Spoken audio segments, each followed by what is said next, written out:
जय हिंद, नमस्कार साथियों, एक बार फिर से आप सभी का स्वागत है। दोस्तों, आज होमवर्क सीरीज जो हम लोग चला रहे हैं उसका डे हो गया 5।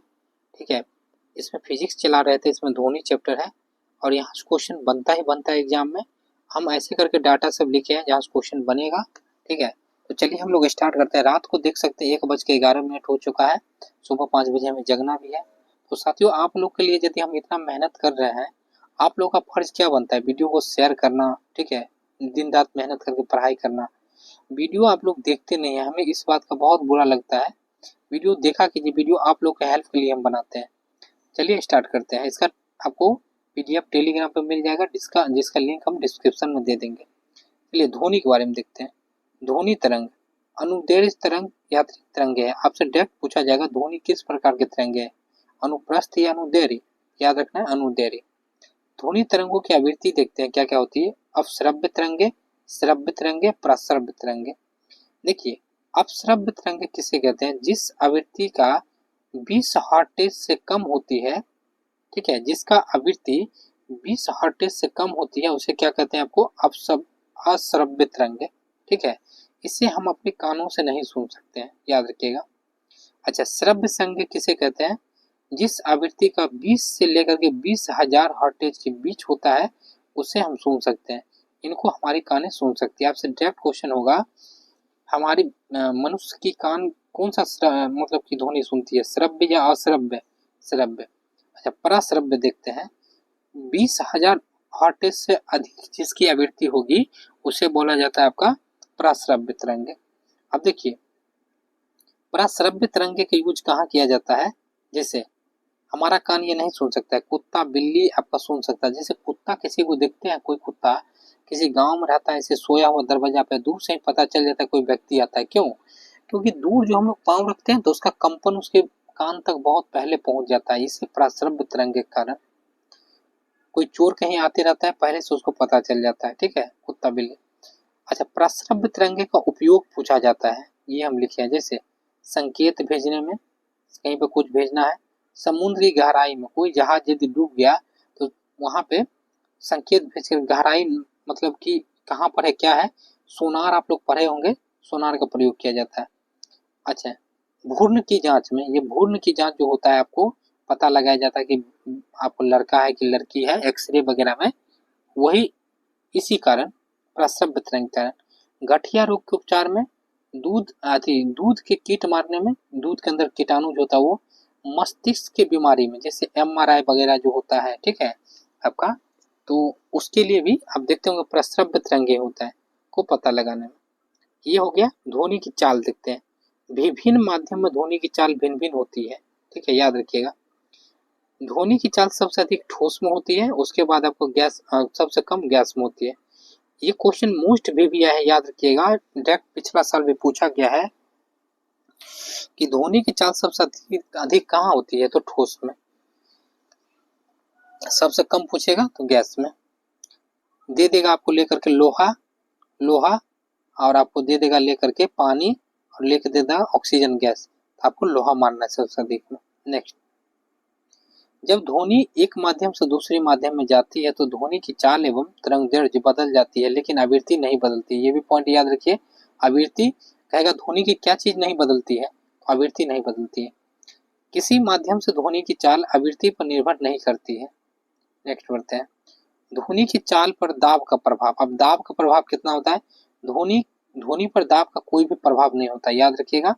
दाब घटाने या बढ़ाने पर ध्वनि की चाल अपरिवर्तित रहती है, उस पर कोई प्रभाव नहीं पड़ता है। नेक्स्ट बढ़ते हैं। ध्वनि की चाल पर ताप का प्रभाव। जो ताप होता है, टेम्परेचर, उसका क्या प्रभाव होता है? तो ताप बढ़ाने पर ध्वनि की चाल बढ़ती है। ताप जितनी बढ़ेगी ध्वनि की, देखते होंगे कि कुहासा जो लगा रहता है, हम लोग बोलते हैं यहाँ ठंडी के मौसम में आवाज बहुत दूर तक नहीं जाता है। क्यों? क्योंकि तापमान बहुत कम रहता है। लेकिन अगर कुहासा क्या होता है, क्लियर हो जाता है, तो हम लोग जोर से बोलते हैं तो दूर तक आवाज जाता है। 1 डिग्री सेल्सियस ताप बढ़ने पर ध्वनि की चाल बढ़ती है 0.61 मीटर पर सेकेंड। ठीक है, याद रखिएगा। नेक्स्ट, ध्वनि की चाल पर आर्द्रता का प्रभाव। आर्द्रता मतलब कि देखते होंगे कि बारिश वाला जो मौसम लग जाता है एकदम से, आर्द्रता उसी को कहा जाता है। ठीक है, आर्द्रता। जैसे नमी युक्त में वायु की ध्वनि की चाल अधिक होती है। नमी युक्त क्या है? मतलब नमी किस्म होता है, जो बारिश होने वाला होता है उसको नमी कहते हैं। नमी युक्त क्या होता है, मौसम फ्रेश हो जाता है तो उसको नमी युक्त बोला जाता है। मौसम क्लियर, जब क्लियर मौसम होता है तो चाल अधिक होती है। जब नमी वाले मौसम होता है, बरसात का मौसम, चाल कम होती है। याद रखिएगा ध्वनि का। नेक्स्ट बढ़ते हैं। ध्वनि का लक्षण, प्रबलता, तरत्व, गुणता। प्रबलता किसे कहते हैं, इसके कारण ध्वनि तेज या मंद सुनाई देते हैं। ठीक है, प्रबलता। तरत्व, यह मोटी या पतली होती है, जिसकी जैसे कि लड़की लोग की तरत्व क्या होता है, बहुत पतली होती है। तरत्व बहुत अच्छा होता है जिसके कारण आवाज पतली होती है, लेकिन लड़का लोग में क्या होता है, मोटी होती है। गुणवत्ता, गुणता, प्रबलता एवं तरत्व के बीच की चीजों को दर्शाती है गुणता। चलिए नेक्स्ट बढ़ते हैं। अब हम लोग देखते हैं ध्वनि की तीव्रता। ध्वनि मात्रक किसका हो जाएगा, डेसिबल। याद रखिएगा, मोस्ट भी है। ध्वनि की तीव्रता का मात्रक डेसिबल। अच्छा, मनुष्य अधिकतम आपका 95 डेसिबल ही सुन सकता है, 95। इससे अधिकतम नहीं सुन सकता है, उसके कान का पर्दा फट जाएगा। अनुमति योग्य शोर, जैसे कि शांत वातावरण में 50 डेसिबल है आपको, आवासीन में आपका है 55, जैसे जहाँ घर उर है। व्यापारिक स्थान पर है आपका 65, जहाँ थोड़ा बोलचाल होता है। औद्योगिक स्थान पर आपका 70। अब देखिए, इसीलिए हम लोग बोलते हैं डीजे पास में ज्यादा मत बजाइए, क्योंकि डीजे का जो होता है 100 प्लस हो जाता है। ठीक है, डेसिबल, तो डीजे से हम लोग को हानिकारक होता है। प्रतिध्वनि देखते हैं। प्रतिध्वनि क्या है, प्रतिध्वनि मतलब टकरा करके ध्वनि को वापस आना। जब ध्वनि किसी चीज से टकराती है, परावर्तित होती है, तो उसे कहते हैं प्रतिध्वनि। हम बोले किसी चीज से टकरा के वापस आ गया। प्रतिध्वनि सुनने के लिए बीच का न्यूनतम दूरी कितनी होनी चाहिए, 17 मीटर होनी चाहिए। ठीक है, कान पर प्रतिध्वनि का प्रभाव 1/10 सेकंड तक रहता है। कोई आदमी कुछ बोला, उसका प्रभाव कितना देर तक रहेगा, इतना। याद रखिएगा, ये भी पॉइंट इंपॉर्टेंट है। नेक्स्ट नोट करके लिखे हैं, ध्वनि अपवर्तन के कारण दिन की तुलना में रात में ज्यादा सुनाई देती है। ध्वनि जो अपवर्तन के कारण जो है, रात में देखते होंगे क्लियर आवाज बहुत दूर तक जाता है, अच्छा सुनाई देता है। अनुसरण देखते हैं। देखिए, जब किसी हॉल में ध्वनि बार बार गूंजे, इसी को कहते हैं। ठीक है, याद रखिएगा, अनुरणन। अनुरणन कम करने के लिए छतों एवं दीवालों में अवशोषक पदार्थ देखते हैं। छत में एक मतलब क्या ऐसे करके लगाया जाता है, जैसे हॉल वगैरह में जाते होंगे, ऐसे करके लगाया जाता है ना, कि मतलब पूरे आवाज जो है गूंजे नहीं उसमें ज्यादा। हॉल में तो खैर नहीं होता है, हॉल में तो आवाज गूंजता है।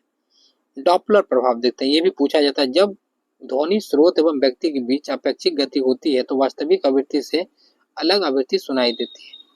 मैक संख्या 1 से अधिक हो तो आपको प्राध्वनिक कहलाता है। आपसे पूछा जाएगा प्राध्वनिक किसे कहते हैं, तो जब मैक संख्या 1 से अधिक होती है वो। अब देखिए, यहाँ पे कुछ हम डाटा बनाए, इसको याद कर लीजिएगा, मोस्ट भी है। जैसे माध्यम है, चाल है ध्वनि की, वायु में 332, हाइड्रोजन में 1269। यहाँ पे याद ये कि ये रखिए, लोहा में आपका सबसे ज्यादा, यहाँ पे देख सकते हैं 5100। फिर कांच में इतना, फिर आपका एल्युमिनियम में। याद रखिएगा, ये सब डाटा कुछ है जो पूछ लिया जाता है। साथियों, वीडियो अच्छा लगे तो शेयर कीजिए, चैनल पर नए तो जुड़ जाइए। मिलते हैं नेक्स्ट वीडियो में। जय हिंद साथियों।